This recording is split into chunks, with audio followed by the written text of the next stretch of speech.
आप हमारे चैनल को सब्सक्राइब करें, बेल आइकन को क्लिक करें और सभी के साथ शेयर करें।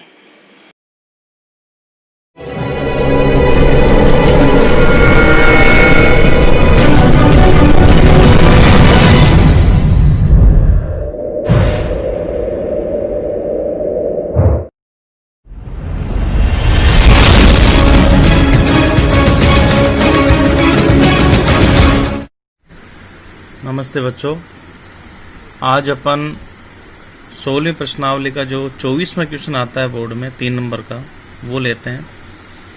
कल तक अपने जो बोर्ड पैटर्न के जो प्रश्न किए उसमें 18 नंबर की तैयारी हो गई। आज ये 3 नंबर का मैटर है, 21 नंबर पूरे हो जाएंगे। तो मैं परीक्षा की तैयारी के लिए वही क्वेश्चन लूँगा जो अच्छा समझ में भी आ जाए और जल्दी हो भी जाए, अच्छे अंकों का भी हो। तो देखिए आगे बढ़ते हैं। इसमें दिया है कि 6 सेमी व्यास का एक गोला, 6 सेमी व्यास का एक गोला है, 12 सेमी व्यास के बेलनाकार बर्तन में जिसमें पानी है डाला जाता है। बर्तन में पानी कितना ऊपर चढ़ जाएगा। तो देखो इसे उतारने का तरीका यही है प्रश्न को कि पहले दिया है गोला, तो मैं यहाँ लिख देता हूँ गोला, और गोले का यहाँ व्यास दिया है, तो व्यास इसका हो गया 6 सेमी। तो पता है कि व्यास की आधी त्रिज्या होती है, तो त्रिज्या इसकी हो जाएगी 3 सेमी। अब ये गोला एक बेलनाकार पात्र में पानी भरा है, बेलनाकार पात्र, इसमें पानी भरा हुआ है। तो जब भी किसी भारी वस्तु को पानी में डाला जाता है तो पानी का तल ऊपर चढ़ जाता है। तो इसमें लिखा है कि 12 सेमी व्यास के बेलनाकार बर्तन में, तो बेलनाकार जो पात्र है, बर्तन है, उसका जो व्यास है वो व्यास है 12 सेमी। तो देखिए इसकी त्रिज्या हो जाएगी 6 सेमी। जैसे ये गोला इस बेलनाकार पात्र में डाला गया, डालते ही पानी का तल ऊपर चढ़ जाएगा। जैसे मान लो इस प्रकार का कोई बेलनाकार पात्र है, पहले मान लो वो पानी यहाँ तक था इसमें, लेकिन जैसे ही इसके अंदर गोला डलेगा पानी का तल ऊपर हो जाएगा। तो वैसे देखा जाए तो ये ऊंचाई बेलनाकार पात्र की नहीं होती है, ये जो इतनी ऊंचाई तक पानी गया है ये पानी के तल की ऊंचाई है। लेकिन द्रव पदार्थ की एक विशेषता है, जैसे पात्र में डाला जाता है उसका आकार भी वैसा ही हो जाता है।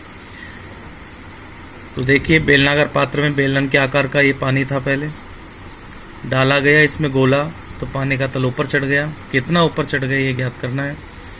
तो देखिए यहाँ पर गोले के लिए केवल त्रिज्या का ही प्रयोग होता है। इसको मैं R1 ले लेता हूँ क्योंकि त्रिज्या इसमें भी आ रही है। इसको मैं ले लेता हूँ R2, और जो पानी के तल की ऊंचाई है वो मान लेते हैं कि माना पानी के तल की ऊंचाई, और इसमें कोई h है नहीं इसलिए हम इसको H1 H2 लिखने की आवश्यकता नहीं है, h से में लिख देंगे। अब मैंने ये आपको कल भी बताया था कि गोले का जो आयतन होगा, उस धातु का आयतन होगा, उसमें आप डालेंगे तो पानी उसका उतना ही ऊपर चढ़ेगा बेलनाकार पात्र में जितना गोले में वजन होगा। वजन का मतलब आयतन। तो ये जितना पानी ऊपर चढ़ेगा उतना ही आयतन गोले का होगा। तो बेलनाकार पात्र के लिए निकाल रहे हैं, इसलिए मैं यहाँ लिख देता हूँ बेलनाकार पात्र का आयतन बराबर होगा गोले का आयतन। यहाँ देखिए पात्र का आयतन का मतलब है इसके अंदर जो पानी है उस पानी का आयतन है, और ये गोला उसमें डाला जाता है तो पानी ऊपर चढ़ जाता है। बेलन के आयतन का फार्मूला होता है πr²h बराबर, क्योंकि हमें राशि ज्ञात करनी इसलिए बराबर लिखा जाएगा। आयतन संख्या होती है तो भाग देते हैं। गोले के आयतन का सूत्र होता है 4/3 πr³। तो देखिए गोले के लिए हमने R1 लिया था तो मैं R1 लिख देता हूँ, बेलन के लिए R2 लिया था ये लिख देता हूँ, पाई से पाई कट जाएगा। अब जो बच गया उसको मैं लिख लेता हूँ R2² H बराबर 4/3 R1 क्यूब। तो यहाँ देखिए हमें R2 का मान है 6 सेमी, स्क्वायर है तो 6 गुणा 6 दो बार हो जाएगा। h हमें ज्ञात करना है 4/3 इंटू R1 का मान है 3, क्यूब है इसलिए इसको अपन 3 बार लिखेंगे। 1 3 इसमें से कट जाएगा। अब जो बचेगा उसको मैं लिख रहा हूँ 6 into 6 into h, 4 into 3 into 3। अब यहाँ से हम h का मान निकालेंगे तो पक्षांतरण करेंगे तो 4 गुणा 3 ये ऊपर रहेगा और भाग लगने के कारण ये नीचे आ जाएगा। 6 गुणा 6, 3 से 6 दो बार कटेगा, 3 से 6 दो बार कटेगा, 2 से 4 दो बार कटेगा, 2 से 2 कट जाएगा, यानी कुल मिलाकर के केवल यहाँ 1 आएगा, 1 सेमी। अतः पानी का तल गोला डालने पर पानी का तल ऊपर चढ़ जाएगा बराबर 1 सेंटीमीटर। ये आंसर होगा। फिर इसका अगला क्वेश्चन है, यहाँ दो गोलों की चर्चा हो रही है। दो गोलों का पृष्ठीय क्षेत्रफलों का अनुपात। दो गोले हैं, एक गोले को अपन एक गोला, दूसरे को दूसरा गोला ले लेते हैं। अनुपात इसमें दिया है 4:9 और वो दिया है पृष्ठीय क्षेत्रफलों का अनुपात। तो उनके आयतनों का अनुपात ज्ञात करना है। तो पहले हम इसके अनुपात से मान निकालते हैं त्रिज्या का, और फिर आयतनों के अनुपात का मान निकालेंगे। तो देखिए इसमें दो गोले हैं, तो दोनों के पृष्ठीय क्षेत्रफलों का अनुपात है। तो मैं इसको ऐसे लिख सकता हूं, प्रथम गोले का पृष्ठीय क्षेत्रफल अनुपात दूसरे गोले का पृष्ठीय क्षेत्रफल, और इसका अनुपात दिया है 4:9। तो हम इसको सूत्र के साथ लिख देते हैं। गोले का जो पृष्ठीय क्षेत्रफल होता है वो होता है 4 पाई r स्क्वायर। तो एक गोले की त्रिज्या में R1 ले लेता हूं, अनुपात दूसरे के लिए लिख देते हैं 4 पाई R2 स्क्वायर।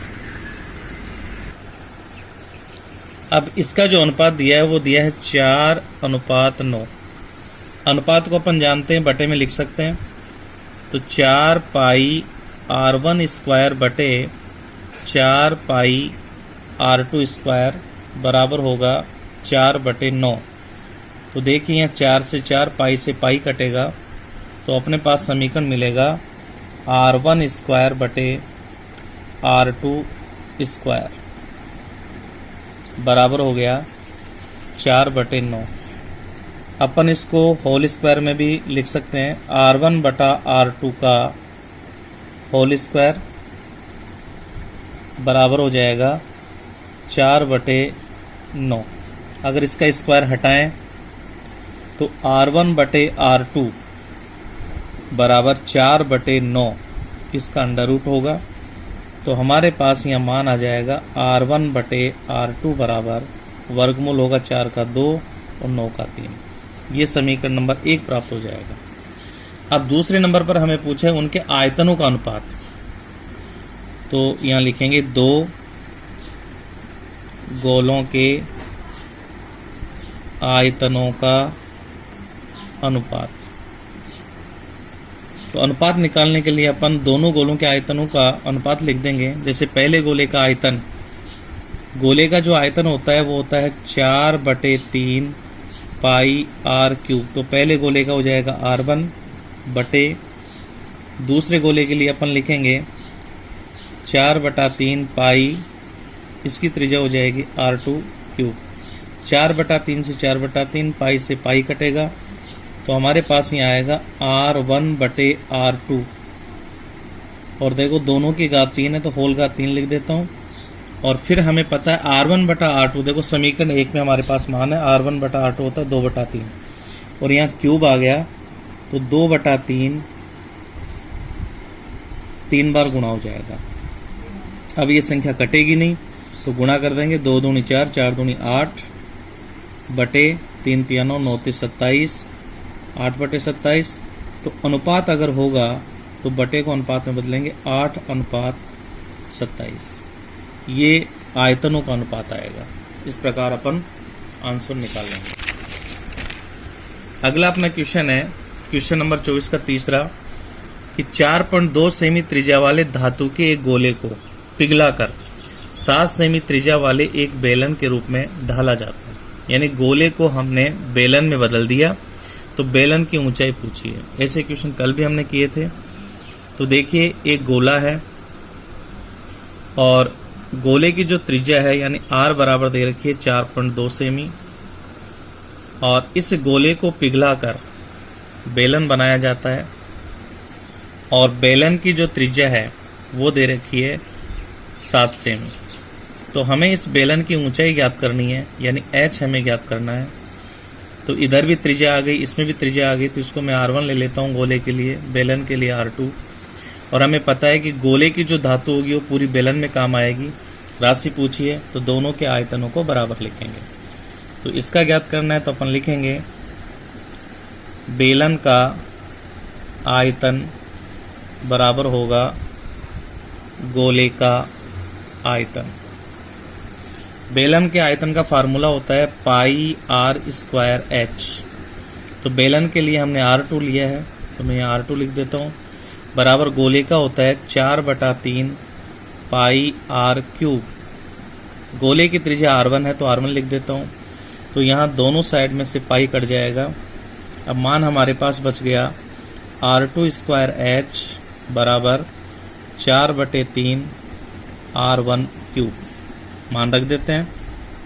R2 का मान देखो यहाँ 7 है, तो 7 दो बार गुणा हो जाएगा, इंटू एच बराबर 4/3 इंटू R1 का मान 4.2 है, तो 4.2 को यहाँ मैं 3 बार लिख देता हूँ गुणा करके, क्योंकि क्यूब है इसमें।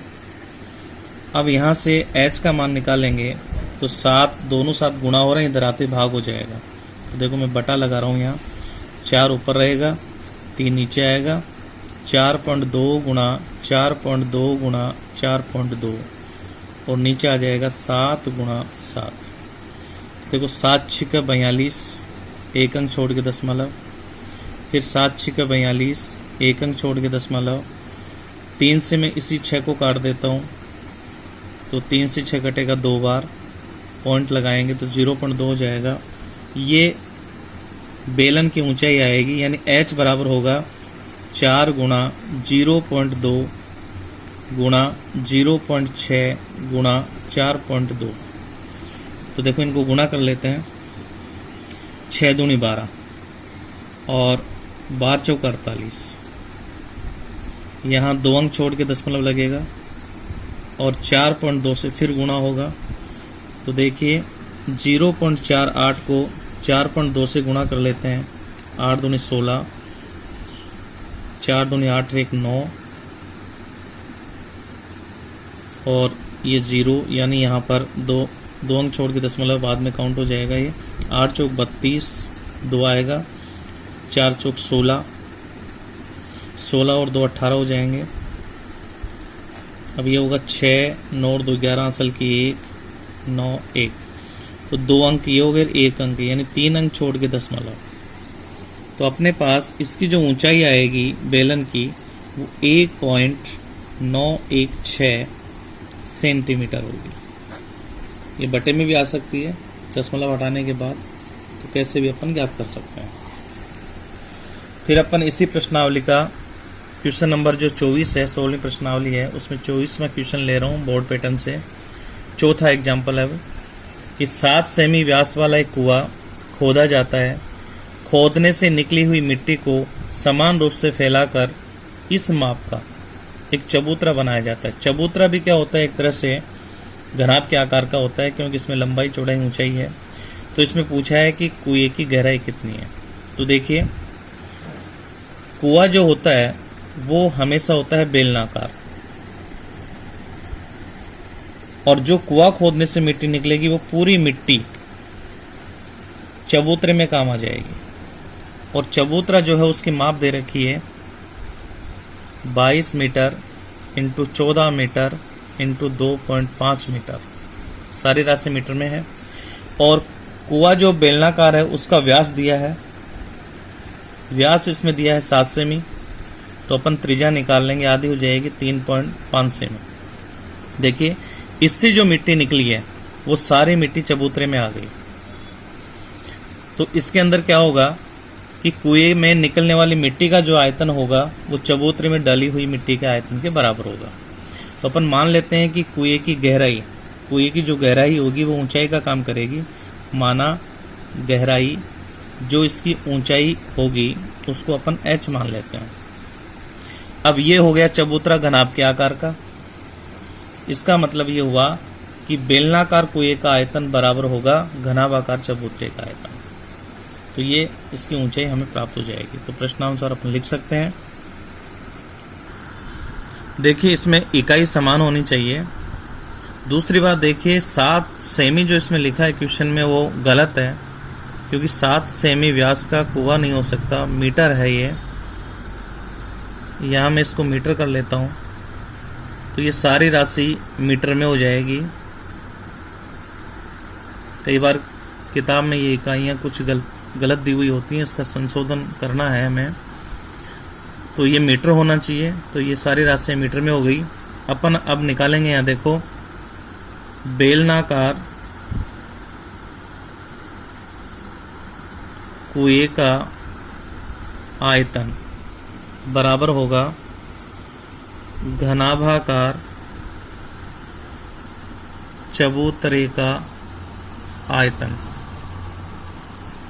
अब जो ये आयतन होगा ये मिट्टी का होगा, तो फार्मूला लिख देते हैं। बेलन का फार्मूला होता है आयतन का पाई आर स्क्वायर एच बराबर घनाभ का होता है लंबाई गुणा चौड़ाई गुणा ऊंचाई।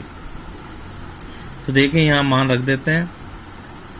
इसमें जो मान होगा वो होगा पाई का मान 22/7 इंटू आर का मान दिया 3.5, तो ये 2 बार गुणा हो जाएगा। और h हमें ज्ञात करना है। और इधर ये हो जाएगा 22 गुणा 14 गुणा 2.5। अब अपन चाहे तो यहाँ से काट सकते हैं। 7 पंजे 35, 1 अंक छोड़ के दशमलव। अब यहाँ से h का मान निकाल लेंगे। तो h के लिए देखो दाएं पक्ष में जो संख्या होगी वो तो ऐसे कैसे हो जाएगी, और बाएं पक्ष से दाएं पक्ष में जो संख्या जाएगी वो भाग लग जाएगा। 0.5 इंटू 3.5। अब अपन सबसे पहले इसका दशमलव हटा लेते हैं। तो 22 इंटू 14 इंटू 25 लिखेंगे, नीचे 10 आ जाएगा। और बाकी संख्या ऐसी आ जाएंगी। 22 इंटू इसका दशमलव हटाएंगे, ऊपर 10 हो जाएगा। अब यहाँ ये 35 हो जाएगा और इसके लिए ऊपर 10 लिखा जाएगा। अब देखिए संख्याएं कटेंगी। 22 से 22 कट जाएगा, 10 से 10 कटेगा। अब 14 से 7 से अगर अपन काटे हैं तो 14 करता है 2 बार, 35 कटेगा, 7 पंजे 35। और फिर 5 से 25 कटेगा 5 बार, 5 से 5 कट जाएगा। तो हमारे पास जो संख्या यहाँ बची है h बराबर होगा, देखो नीचे की सारी संख्या कट गई, ऊपर हमारे पास 2 और 10 बच गए। तो 2 गुणा 10 बराबर ये हो गया 20 मीटर। तो कुएं की जो गहराई होगी वो 20 मीटर होगी। अब देखिए इसमें 5वां क्वेश्चन ले रहे हैं 24वें का। एक शंकु की ऊंचाई। अब की बार एक शंकु है। देखो शंकु का आकार इस प्रकार का होता है। ये इसका वृत्तीय पृष्ठ होता है, ये इसका ऊंचाई होती है, ऊंचाई हमेशा लंबवत होती है, ये त्रिज्या होती है। तो ये एक समकोण त्रिभुज बनता है इसमें। ये वृत्तीय पृष्ठ हो गया, ये वक्र पृष्ठ हो गया।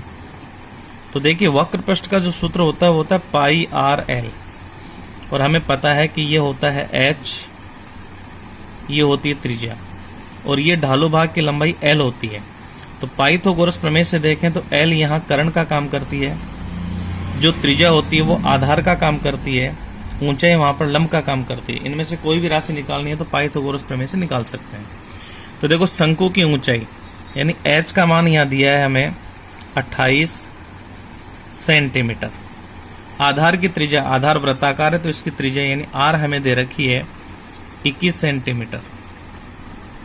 तो देखिए इसमें 3 चीजें पूछी है। उसका वक्र पृष्ठीय क्षेत्रफल, वक्र पृष्ठीय क्षेत्रफल, संपूर्ण पृष्ठीय क्षेत्रफल और आयतन।